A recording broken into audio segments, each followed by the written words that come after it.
Hey guys, what's up? Welcome back. This is Alex2K, and today we're talking about hair simulations. Actually, hair simulations or dynamic hair is actually made up of these little things called dynamic curves. Not this curves because that's not a curve, that's just a weird shape. But more like this curves that have the little CVs on it.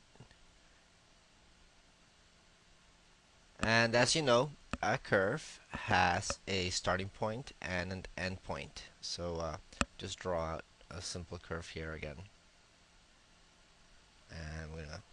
So if you draw it out like the way I just did it, then this is gonna be the starting, and this is gonna be the ending. And there's that, and there's this, and then just these little vertices there.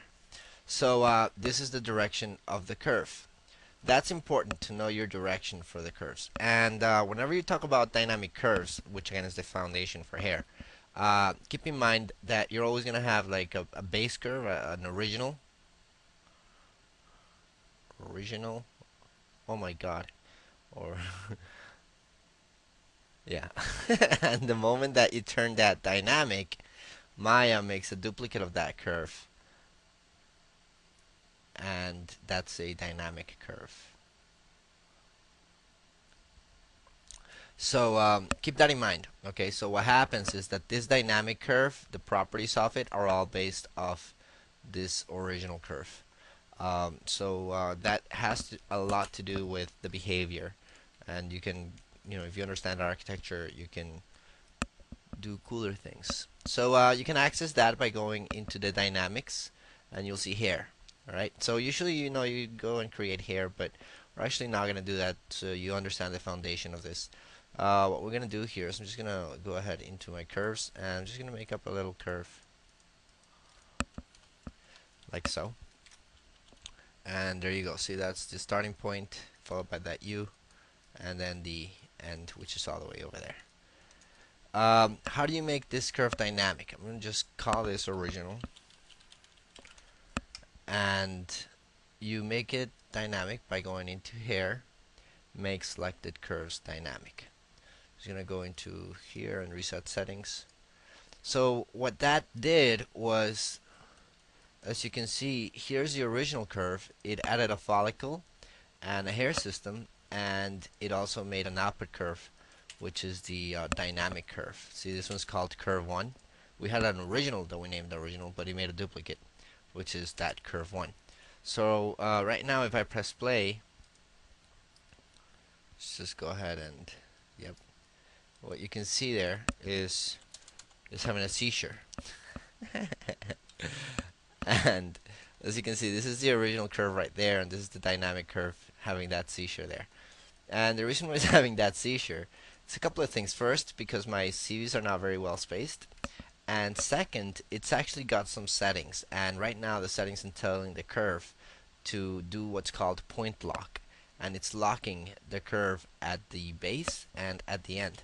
If you actually go ahead and open the properties for your hair system, for the for the follicle, then you'll see that it says point lock, and right now it's set to both ends. And if I set it to, let's say, base, then the point lock is going to be set just on the base. Still acting a little erratic, but we'll live with that for now. That's a pretty funny curve there. Alright, so the reason why it's like I said, it's not very well spaced, and second, the softness or the stiffness of the curve, just like with cloth, is based on how many points you have. It starts there. So I'm just gonna start by deleting this whole thing. If you want to delete the hair system, you can actually just go to hair, delete entire hair system, and that will get rid of the whole thing. So one more time, just gonna make a curve here, and just gonna press X to step to grid, and there we go. And this has 1, 2, 3, 4. All right. Now I'm just gonna duplicate, and this guy, I'm going to rebuild this curve. Just go into the surfaces, edit curves, rebuild curve, and let's give this guy 5, apply. So this one has a little bit more than the other one, and I'm going to make another duplicate. I'm going to rebuild this one with 10. Let's see how that looks. Yeah. Alright, delete the history and all,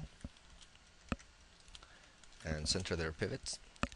And here we go. So I'm going to just show you, again, go into the dynamics and here. Just going to select all of them. Here, make selected curves dynamic.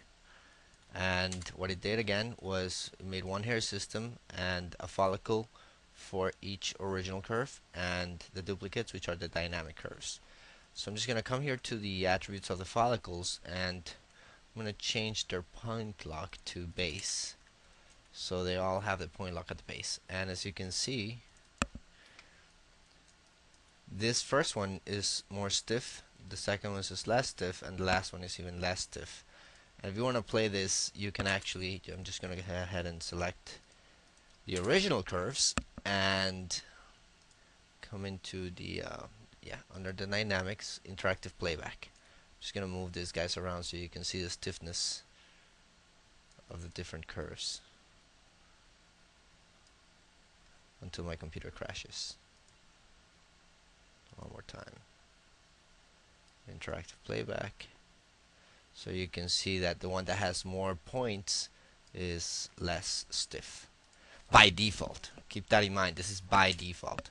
And the structure that I was talking about is important because, as you can see, the dynamic curves, you don't touch those. Those guys, actually, let's rename them. I'm going to call these guys dynamic. You don't touch those guys. They're meant to not be touched. Let's see if we can. Usually I try this and it never works for me, but I'm going to give it a shot. I'm going to add them to a layer and press R. Yeah. So my dynamic curves are untouchable now, hopefully. There we go. So let's go ahead and select the original curves, and I'm going to rename this original. And these original curves are the ones that you want to play with. These are the ones that you can adjust if you want to, or you can animate if you want to. So again, if I were to move them, then the dynamic curves are just following whatever these guys are doing. So keep that in mind when it comes to your simulations. So back on the dynamic curves, let me come here to the follicle 3, which is the one that's softer. And it is already soft because he has that many CVs, but you can change those values. You can adjust those values a little bit by going to the hair system and come here to dynamics, and I can change the stiffness scale, or the stiffness overall. So if I actually decrease that stiffness, now they're all a little bit more loose, and even change the stiffness even less so that the base is more rigid and the tips are more loose. That's because of this guy. Or the opposite, you know, the base is more loose and then it's just more solid. Or you can just, you know, play with those guys, and now the middle is more. So you can see what that's doing there.